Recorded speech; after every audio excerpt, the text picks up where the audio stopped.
मेरे प्यारे छात्रों, मैं जी के अनुरागी अपने YouTube के channel science for all one day exam में तमाम छात्र छात्राओं का स्वागत और अभिनंदन करते हैं।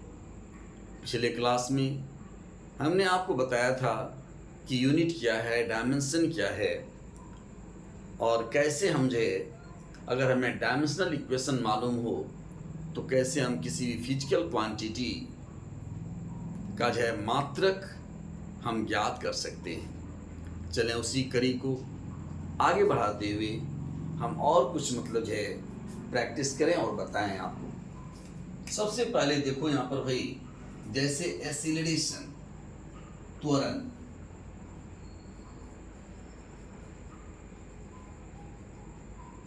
एक्सीलरेशन आप जानते हो मेरे भाई कि एक्सीलरेशन जो होता है change in velocity per unit time, यानी वेग में जो परिवर्तन होता है, वेग में परिवर्तन यानी change in velocity upon time, ये आप जानते हो, यानी चेंज इन वेलोसिटी अपॉन क्या मैंने कहा, टाइम का। अब देखो, अगर हम त्वरण का डायमेंशन लिखना चाहें, एक्सीलरेशन का डायमेंशन लिखना चाहें, तो डायमेंशन ऑफ ए क्या लिखेंगे भाई? तो v का डायमेंशन लिखेंगे क्या, बताया था मैंने आपको, LT माइनस 1 बाय टी करेंगे, क्या हो जाएगा भाई, LT माइनस 2। ये हो गया ए की बीमा, यानी त्वरण की बीमा क्या हो गया आपका, हो गया LT माइनस 2। हमने कहा था कि अगर बीमी सूत्र में मालूम हो जाए, इसको देख करके हम इसका मात्रक लिख सकते हैं। अगर हम लिखें SI यूनिट तो क्या लिखोगे मेरे भाई, लंबाई को SI में, जब लंबाई को किसमें लेते हैं, मीटर में लेते हैं, टाइम को किसमें लोगे, सेकेंड में, क्या हो जाएगा, मीटर पर सेकेंड स्क्वायर होगा। इसको हम इस प्रकार से भी लिख सकते हैं, मीटर पर सेकेंड स्क्वायर। अगर हम आपसे कहें कि फोर्स, बल, तो अगर हम फोर्स को लिखना चाहें, फोर्स बल, आपने पढ़ा होगा F इक्वल टू ma, ये फॉर्मूला आपने पढ़ा होगा भाई, F इक्वल टू ma। अगर हमें ये फॉर्मूला मालूम है तो हम इसके आधार पर हम इसका डायमेंशन भी लिख सकते हैं और इसके मात्रक को भी लिख सकते हैं। F इक्वल टू ma का मतलब क्या हुआ भाई, मास इंटू एक्सीलरेशन, यानी मास मीन्स क्या हो गया, द्रव्यमान, और एक्सीलरेशन का मतलब क्या होता है भाई, त्वरण। तो द्रव्यमान और त्वरण को मल्टीप्लाई करेंगे तो क्या मिलेगा, बल मिलेगा। तो अगर हम इसका बीमा लिखना चाहें तो यहाँ पर लिखेंगे डायमेंशन ऑफ फोर्स। तो फोर्स का डायमेंशन क्या हो जाएगा, तो मास है तो हम क्या लिख देंगे भाई, m लिखेंगे, और त्वरण के लिए क्या लिखना है, LT माइनस 2 लिखना है। तो ये जो है हमारा डायमेंशन हो गया बल का। हमने कहा कि डायमेंशन अगर हमको दिया गया हो तो उसके आधार पर हम उसका यूनिट लिख सकते हैं। देखो भाई, अगर हम लिखना चाहें तो यहाँ पर जो है SI यूनिट ऑफ फोर्स, बल का SI मात्रक, बल का SI मात्रक क्या होगा भाई, तो मास को किसमें लेते हैं भाई, मास को लेते हैं केजी में, लंबाई को किसमें लेंगे, मीटर में लेंगे, और टाइम को क्या लेंगे, सेकेंड में लेंगे। केजी मीटर पर सेकेंड स्क्वायर लिखिए। केजी मीटर पर सेकेंड स्क्वायर को ही क्या कहा जाता है भाई, न्यूटन कहा जाता है। तो अगर आपसे पूछे कि बल का SI मात्रक क्या होगा तो क्या बताएंगे, न्यूटन बताएंगे। ठीक है। अब अगर मान लिया जाए कि आपको सीरियस यूनिट का अगर कहा है बताने के लिए, तो हम लिख सकते हैं कि सीजीएस यूनिट ऑफ फोर्स, यानी फोर्स का सीजीएस मात्रक क्या होगा भाई? तो सीजीएस में आप जानते हो भाई कि मास को किस में लेते हैं? मास को लेते हैं ग्राम में, लंबाई को किस में लेते हैं? सेंटीमीटर में, और सेकेंड को तो हम ज्यों का त्यों रखते हैं भाई हर एक यूनिट में, और ये होता है हमारा क्या? डाइन। अब न्यूटन हुआ और ये डाइन हुआ। हमने आपको बताया था कन्वर्सन करने के लिए, जरा याद कीजिए, अगर आपसे पूछा जाए कि 1 न्यूटन बराबर कितना डाइन, आसान है इसको कन्वर्सन करने जानिए भाई। 1 न्यूटन का मतलब हो गया 1 केजी मीटर पर सेकेंड स्क्वायर। इसको कन्वर्ट किसमें करना है? इसको कन्वर्ट करना है ग्राम सेंटीमीटर पर सेकेंड स्क्वायर। देखो मेरे भाई, यहाँ पर सेकेंड स्क्वायर है, यहाँ पर सेकेंड स्क्वायर है, ये तो कॉमन है। केजी को किस में कन्वर्ट करना है? ग्राम में। तो केजी को जब ग्राम में कन्वर्ट करोगे तो 1000 ग्राम लिखोगे ना भाई, और मीटर को जब सेंटीमीटर में कन्वर्ट करोगे तो 100 लिखोगे। तो उससे आप हम 10⁻² लिख सकते हैं, और इस प्रकार से हमारा क्या हो जाएगा? 1 न्यूटन बराबर होगा 10⁵ डाइन। यहाँ पर जो है मैं ये बताना चाह रहा हूँ, आप जानते हो कि अगर पावर अगर हमारा समान हो, सॉरी मतलब अगर बेस अगर मेरा समान हो तो पावर क्या होता है? वो जुड़ जाता है। इस प्रकार से 1 न्यूटन बराबर क्या हो गया भाई? 10⁵ डाइन हो गया। यहाँ तक तो बात समझ में आ गई होगी आपको, ठीक है। चलिए आगे हम लोग देखते हैं। अगर हम मिटाते हैं भाई, स्क्रीनशॉट लेना हो तो ले लीजिए। चलें आगे बढ़ें, कुछ और फिजिकल क्वांटिटी के बारे में जाने समझने का प्रयास करें। चलो अगर हम देखते हैं वर्क, कार्य। कार्य की अगर हम बात करें, कार्य यानी वर्क। आप जानते हो भाई कि वर्क जो है, मान लीजिए कोई ऑब्जेक्ट है, किसी ऑब्जेक्ट पर हमने जो है फोर्स लगाया, और अब ये ऑब्जेक्ट यहां से डिस्प्लेस होकर के यहां पर चला गया। इस प्रकार से इसमें जो डिस्प्लेसमेंट कितना हुआ भाई? मान लीजिए यहां से डिस्प्लेसमेंट इसमें होगा क्या? एस डिस्प्लेसमेंट हुआ। तो आप जानते हो कि जो कार्य होता है, वर्क जो होगा भाई, कार्य वो होता है बल गुना विस्थापन, ठीक है। यानी वर्क बराबर हो जाएगा हमारा फोर्स इनटू डिस्प्लेसमेंट।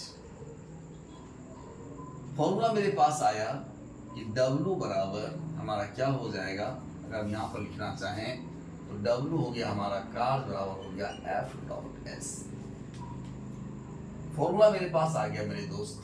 अब इस फॉर्मूला को ध्यान देख करके आप इसका यूनिट एंड डायमेंशन आराम से लिख सकते हो।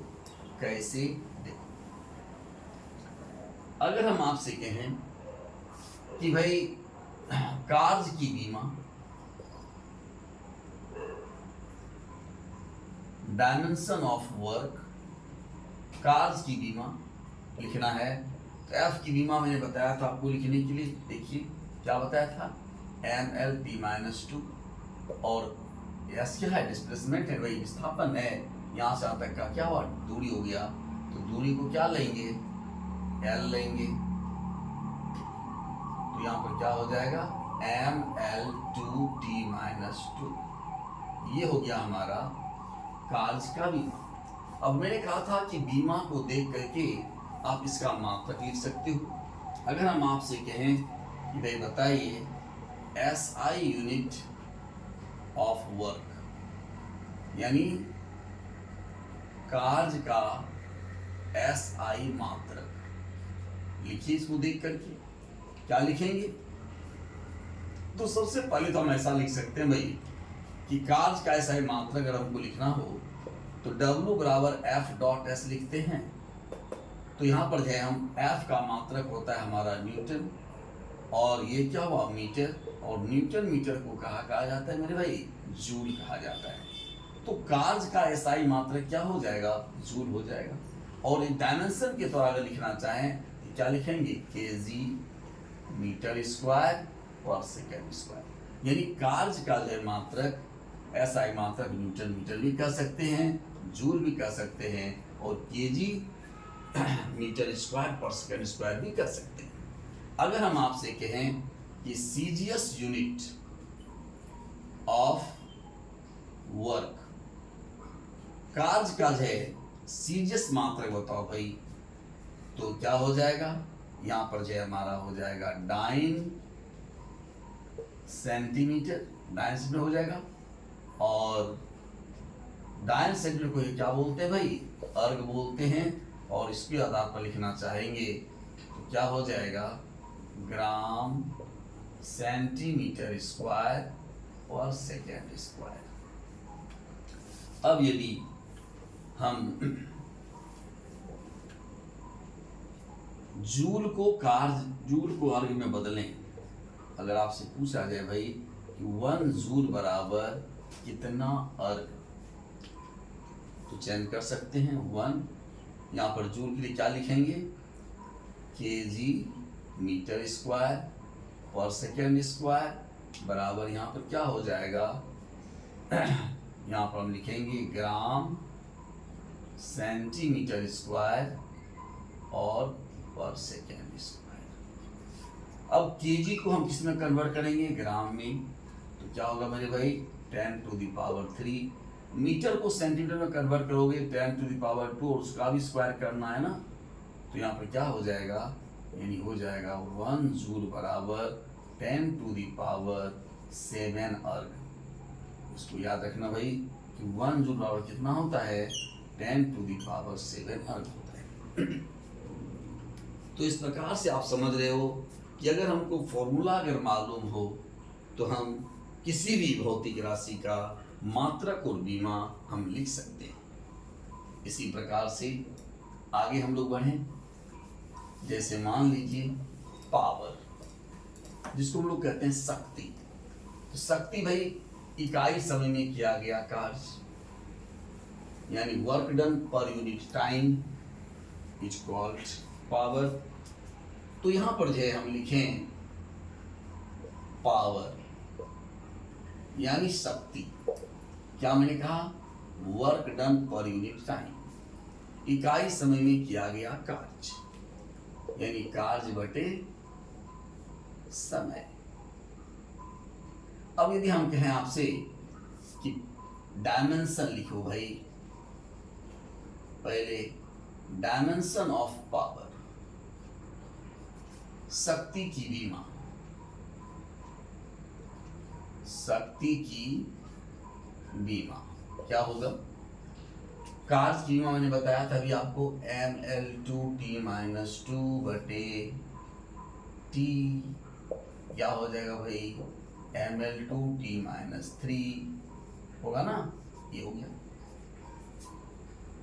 अब यदि हम कहें कि शक्ति का एसआई मात्रक लिखो भाई, तो एसआई यूनिट ऑफ पावर क्या हो जाएगा, कार्य का मात्रक क्या जानते हो भाई, कार्य का मात्रक तो अभी बताया मैंने आपको जूल, और टाइम का सेकेंड, तो जूल बटे सेकेंड को क्या बोलेंगे, जूल बटे सेकेंड को बोलेंगे वाट। यानी शक्ति का एसआई मात्रक क्या हो गया, वाट हो गया। शक्ति का एक बड़ा और अन्य मात्रक होता है भाई एचपी, जिसको बोलते हैं हॉर्स पावर, और 1 एचपी बराबर याद रखिएगा 746 वाट। 1 एचपी बराबर क्या हो जाएगा, 746 वाट होता है। इसको ध्यान रखिएगा, कभी कभी ये पूछा जा सकता है आपसे। तो इस प्रकार से आप यहाँ पर देख रहे हो कि जो अगर हमको अगर फॉर्मूला अगर मालूम हो तो हम जो है उसका डायमेंशन और उसका जो यूनिट आसानी से याद कर सकते हैं। एक चीज और यहाँ पर ध्यान देना है भाई कि डायमेंशन फॉर्मूला के द्वारा हम किसी भी, या नोट कर लिया जाए कि लिमिटेशन है डायमेंशन फॉर्मूला का, है ना, यानी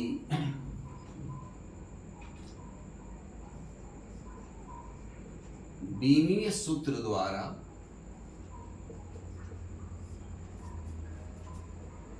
लॉगरिथम, लॉगरिथम का मतलब क्या होता है भाई? लघु गुणक, लघु गुणक, logarithm numerical value, numerical value मतलब सांख्यिक मान, संख्या जो होगा सांख्यिक मान, trigonometrical function, trigonometrical coefficient, coefficient यानी साइन कॉस टेन, जितने भी त्रिकोणमितीय निष्पत्तियां है ना, निष्पत्तियां, एक्सपोनेंशियल फंक्शन, एक्सपोनेंशियल फंक्शन आदि को व्यक्त नहीं कर सकते हैं। यानी हम बीमी सूत्र के माध्यम से कोई संख्या का हो या ट्रिग्नोमेट्रिकल कोफिशिएंट हो या लॉगरिथम हो, इस सब को व्यक्त नहीं कर सकते हैं। ये इसका जो लिमिटेशन है। चलिए भाई, अगर हम आपसे कहें कि kinetic theory, sorry kinetic energy, kinetic energy मतलब गतिज ऊर्जा, आप जानते हो कि गतिज ऊर्जा का फॉर्मूला होता है भाई 1/2mv²। ये फॉर्मूला आपको दिया गया है कि गतिज ऊर्जा बराबर ये होता है, यानी काइनेटिक एनर्जी बराबर 1/2mv²। आपने फॉर्मूला पढ़ा होगा। अब इस फॉर्मूला को देख करके अगर आपको कहा जाए कि इसका बीमा लिखिए और इसका जो यूनिट बताइए, तो लिख सकते हैं। इसका जो डायमेंशन क्या होगा भाई? तो डायमेंशन ऑफ काइनेटिक एनर्जी बराबर होगा हाफ। देखो यहाँ नंबर आ गया ना, मैंने क्या लिखा है? न्यूमेरिकल वैल्यू को हम व्यक्त नहीं कर सकते, इसका कुछ नहीं लिखेंगे। क्या लिखेंगे? एम का लिखेंगे, कैपिटल एम। वी है, आपको बताया थे वी का LT-1, इसका स्क्वायर कर दोगे भाई, यहाँ क्या हो जाएगा? ML2T-2। ये वही आ गया आपका डायमेंशन जो कि कार्य का डायमेंशन था भाई। तो कार्य यानी वर्क हो गया, एनर्जी हो गया, है ना, की बीमा क्या होती है? समान होती है ना, यानी unit and dimension of work and energy are same, तो सेम होता है। तो ये आपने देखा कि हम न्यूमेरिकल वैल्यू को जो है इससे व्यक्त नहीं कर सकते। चलिए आइए, बीमी सूत्र की मदद से हम किसी दिए गए इक्वेशन के सत्यता की भी जांच कर सकते हैं। कहने का क्या मतलब हुआ? कहने का मतलब ये हुआ कि बीमी सूत्र की मदद से हम कोई भी जो इक्वेशन अगर दिया हुआ हो, वो इक्वेशन मेरा गलत है या सही है, उसकी जांच भी कर सकते हैं। तो यहाँ पर लिख सकते हैं, जैसे मान लो कि V = आपने पढ़ा होगा V = U+AT, एक इक्वेशन है। अब ये इक्वेशन सही है या गलत है, इसकी जांच हम जो यूनिट एंड डायमेंशन से कर सकते हैं भाई। डायमेंशन इक्वेशन यहाँ पर देखो, LHS से हम चलना शुरू करें। पर LHS में क्या है? V है। V क्या है? वेलोसिटी है भाई। इसका क्या होगा? LT-1 होगा। ये भी प्रारंभिक वेग है, ये भी LT-1 होगा। और यहाँ पर A है आपका LT-2 × क्या होगा? T होगा। अब यहाँ पर देखो मेरे भाई, यहाँ पर तुम्हारा क्या हो रहा है? LT-1 हो गया। यहाँ पर देखो ये LT-1 प्लस LT-1 होगा। अब यहाँ LT-1 बराबर हो गया क्या 2LT-1। तो 2 तो उसकी न्यूमेरिकल वैल्यू हो गया, इसका हम डायमेंशन लिख नहीं पाएंगे। तो यहाँ पर क्या हो जाएगा LT-1 बराबर LT-1 यानी LHS इक्वल टू क्या हो गया RHS। और हम ये कहेंगे कि डायमेंशनल फॉर्मूला के द्वारा हमने चेक कर लिया कि V बराबर U प्लस AT जो फॉर्मूला है ये बिल्कुल क्या है हमारा सही है। दूसरा एग्जाम्पल देखें, आपने पढ़ा होगा भाई S बराबर UT plus half AT square. अब यहाँ पर देखो इसका डायमेंशन लिखेंगे क्या होगा दूरी L हो जाएगा। यहाँ U का क्या लिखेंगे LT-1 इंटू टी प्लस ये जो हाफ है हाफ का कुछ लिखेंगे नहीं क्योंकि तो न्यूमेरिकल वैल्यू है। A का लिखेंगे LT-2 और यहाँ T-2। देख लो मेरे भाई यहाँ पर जब -1 और यहाँ पर +1 है, ये माइनस यहाँ पर है और यहाँ पर जो है T-2 है, ये प्लस और माइनस ये दोनों खत्म हो जाएगा, ये भी खत्म हो जाएगा। यानी बचा क्या L equal to L plus L यानी 2L हो गया। तो यहाँ पर जो है इसका फुल लिखेंगे नहीं यानी LHS इक्वल टू क्या हो जाएगा RHS होगा। ये हम बीमी सूत्र की मदद से हम किसी भी दिए गए भौतिक राशि की जो विध्वंसी का जो इक्वेशन है उसकी जांच कर सकते हैं। लेकिन बीमी सूत्र का एक और ड्रॉबैक ये है भाई कि चूंकि न्यूमेरिकल वैल्यू ये नहीं बताता, इसीलिए हमने यहाँ पर जो है हाफ AT स्क्वायर लिखा। अगर हम यहाँ पर हाफ AT स्क्वायर न लिख करके अगर हम यहाँ पर लिख देते S बराबर half UT plus 3/2 AT square, इस तरह का भी हम इक्वेशन लिख देते तो इसको भी क्या कर देता, यहाँ पर भी LHS इक्वल टू RHS हो जाता। लेकिन ये इक्वेशन क्या हमारा है ये रॉन्ग है। तो भाई कोई भी इक्वेशन की सत्यता की जांच हम ये करेंगे कि उसका जो डायमेंशनली वो क्या होना चाहिए, वो इक्वल होना चाहिए। ठीक है, तो ये जो है ड्रॉबैक है, ये जो कमियां है ना हमारे यूनिट एंड डायमेंशन बीमी समीकरण का, कि ये जो है इसको भी क्या कर दे रहा है, ये सही करार कर दे रहा है, जो कि गलत है। एक्सपेरिमेंटली ये सही नहीं है। तो आपने देखा कि बीमी सूत्र के माध्यम से हम किसी दिए गए समीकरण की जांच कर सकते हैं। एक बात और यहाँ पर ध्यान देना है भाई, एक है law of homogeneity. Law of homogeneity क्या कहता है भाई, है ना, लॉ ऑफ होमोजेनिटी ये कहता है कि समान बीमीय सूत्र वाले भौतिक राशि को ही हम आपस में जोड़ते या घटाते हैं। जैसे ये पर आप देखिए कि ये जो है इसको हमने क्या किया, इसके साथ ऐड किया है। जैसे मान लो भाई कि हमने लिखा V equal to U plus AT। हम यहाँ पर इसको जोड़ रहे हैं, इसको जोड़ रहे हैं ना, इसका मतलब हुआ कि डायमेंशन ऑफ V जो dimension of U equal to होगा डायमेंशन ऑफ AT। यानी U का जो डायमेंशन होगा और AT का जो डायमेंशन होगा वो दोनों क्या होगा, सेम होगा। कैसे होगा सेम भाई, देख लीजिए, यहाँ पर LT-1 लिखते हैं और यहाँ पर जो क्या लिखोगे LT-2 इंटू टी करोगे, LT-1 प्लस LT-1। देखिए दोनों का डायमेंशन सेम आ गया कि नहीं आ गया, बोलो भाई। तो सेम डायमेंशन वाले भौतिक राशि को ही हम आपस में क्या करते हैं, जोड़ते या घटाते हैं। यहीं पर जो एक जो आपसे क्वेश्चन पूछा जा सकता है, जैसे इसको समझ लीजिएगा।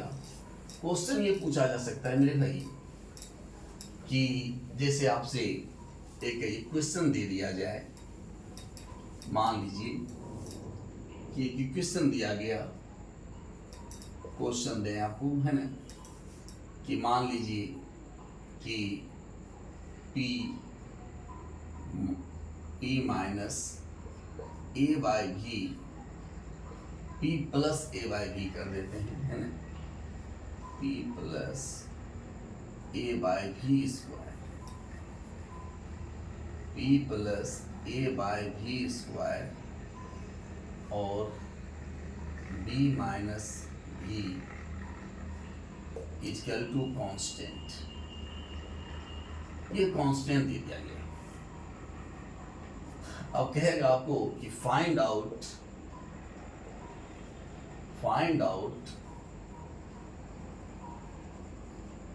Dimension of a and b. अब ए और बी का डायमेंशन निकालेंगे, क्या दिया जाए, तो कैसे निकालोगे? चूंकि हम p में a बटे भी स्क्वायर को जोड़ रहे हैं, तभी मैंने क्या बताया आपको कि डायमेंशन ऑफ, यहाँ पर क्या होगा भाई, यहाँ पर होगा dimension of p equal to हो जाएगा dimension of a by b square. यहाँ पर p क्या है भाई, तो यहाँ पर ध्यान देना कि p हमारा यहाँ पर क्या है, प्रेशर है, v क्या है, वॉल्यूम है। अब देखिए, तो प्रेशर का जो डायमेंशन होगा वही a बटे भी स्क्वायर का डायमेंशन होगा, क्योंकि इस दोनों को हम आपस में जोड़ रहे हैं, इसलिए इसका डायमेंशन इसका सेम होगा। ये मैंने हम यहाँ पर जो लिखा है, तो भाई ठीक है, p का डायमेंशन निकाल लेते हैं। तो प्रेशर क्या होता है आपको मालूम हो, रटने की बात नहीं है भाई, फॉर्मूला आपके पास पता हो तो जस्ट निकाल लेना है। तो प्रेशर बराबर होता है force per unit area. Force का आपको मालूम है mL/T-2 और ये हो गया L2, ये चला गया mL-1T-2। ये आपका प्रेशर का हो गया। तो यहाँ पर क्या लिखेंगे कि प्रेशर का जो डायमेंशन हो गया यहाँ mL-1T-2, ये बराबर हो जाएगा किसके, a बटे भी स्क्वायर के, और v क्या है हमारा, वॉल्यूम है, लंबाई गुना चौड़ाई गुना ऊंचाई, है ना, लंबाई गुना चौड़ाई गुना ऊंचाई करते हो, यहाँ क्या हो जाएगा, LQ हो जाएगा। तो यहाँ लिख देंगे LQ का क्या स्क्वायर कर देंगे, तो यहाँ पर क्या हो जाएगा भाई, a बराबर हो जाएगा mL-1T-2 इंटू L⁻⁶। अब यहाँ पर देखो m हो गया, L5 हो गया, T-2 हो गया ना। तो ये डायमेंशन निकल गया किसका, a का। अब b का डायमेंशन हम निकालना चाहते हैं, तो b का क्या हो जाएगा भाई, जो b का डायमेंशन होगा वही v का डायमेंशन होगा। यानी हम ये कह सकते हैं कि dimension of b equal to हो जाएगा, dimension of b equal to dimension of v। तो b की बीमा क्या हो जाएगी, तो v की बीमा क्या है, तो यहाँ पर लिखेंगे डायमेंशन ऑफ b क्या हो जाएगा भाई, LQ हो जाएगा। तो ये है लॉ प्रिंसिपल ऑफ होमोजेनिटी, और इसके आधार पर हमने आपको जो है ये बताया भाई। देखो भाई, कोई यूनिट एंड डायमेंशन मैंने कहा था कोई पार्टिकुलर चैप्टर नहीं होता भाई, हमने उसके बारे में आपको बताया, और हम जिस चैप्टर में जाएंगे वहाँ पर जो है हम आपको यूनिट एंड डायमेंशन लिखेंगे। सबसे पहले उस फिजिकल क्वांटिटी की परिभाषा करेंगे, फॉर्मूला लाएंगे, और उसके बाद जो हम ये डायमेंशन लिखेंगे। एक क्वेश्चन मैं आपको देता हूँ, और जो कि बराबर ये क्वेश्चन पूछे जाते हैं कि फॉर्मूला आपको दिया हुआ है, आपको कहेगा डायमेंशन निकालने के लिए। जैसे मान लो मेरे भाई, आपसे कह दिया गया कि गुरुत्वाकर्षण नियतांक की बीमा निकालो। गुरुत्वाकर्षण नियतांक आप जानते हो कि न्यूटन साहब का जो ग्रेविटेशनल लॉ है भाई, कि ब्रह्मांड में कोई भी दो वस्तु जिसका कि कुछ द्रव्यमान होता है, मान लीजिए इसका मास m1 है, इसका मास m2 है, और ये कुछ डिस्टेंस पर अगर है, इसके बीच जो लगने वाला जो फोर्स ऑफ अट्रैक्शन होता है वो होता है F = G(m1 × m2/r²). ये आप फॉर्मूला पढ़े होइएगा, ये जानते हैं। अब यहाँ पर जो हमको जो है G का जो है कह रहा है कि बीमा आप निकालिए और मात्रक बताइए। तो इसका अगर डायमेंशन निकालेंगे, है ना, तो डायमेंशन ऑफ G क्या हो जाएगा भाई, क्रॉस मल्टीप्लिकेशन कर दीजिएगा तो हो जाएगा Fr² / m1 × m2। अब देखो F का डायमेंशन लिखने के लिए तुम जानते ही हो, F क्या हो जाएगा भाई, MLT-2 हो जाएगा, L2 हो जाएगा और यहाँ पर M इंटू M होगा। वो 2 M है ना, एक M कट जाएगा आपका, ये क्या हो जाएगा M-1 L3T-2। अब देखो ये जो आया, अब आपसे कहा जाए कि भाई SI यूनिट ऑफ G क्या होगा, बल का क्या जानते हो भाई, न्यूटन, ये मीटर स्क्वायर हो जाएगा और ये पर kg स्क्वायर हो जाएगा। ठीक है, G का मान क्या होता है, G क्या है, ग्रेविटेशनल जो कांस्टेंट है भाई, और इसका मान हर जगह नियत रहता है, स्थान परिवर्तन करने पर भी नहीं बदलता। 6.67 इंटू 10⁻11 न्यूटन मीटर स्क्वायर पर kg स्क्वायर इसका वैल्यू होता है और ये हर जगह कांस्टेंट होता है। इस प्रकार से हमने आपको जो है यूनिट एंड डायमेंशन निकालने के लिए बताया, इसके लिमिटेशन को बताया, प्रिंसिपल ऑफ होमोजेनिटी बताया भाई, और यहाँ पर जो है हम यूनिट एंड डायमेंशन को कंप्लीट करते हैं। आप इस पर बेस्ड क्वेश्चन बनाएंगे और जो परेशानी हो आप हमसे जो है पूछ सकते हैं, पूछिए कमेंट में, है ना, जैसे भी आप पूछ सकते हो, है ना। फ़ोन नंबर भी मतलब है आप नोट कर सकते हैं, ये मेरा कॉन्टैक्ट नंबर है, इस पर भी आप जो है हमसे डायरेक्ट भी पूछ सकते हैं। थैंक यू मेरे भाई, ओके बाय, गुड नाइट, शुभ रात्रि, है ना। मिलते हैं नेक्स्ट क्लास में और नेक्स्ट टॉपिक के साथ। Thank you, bye.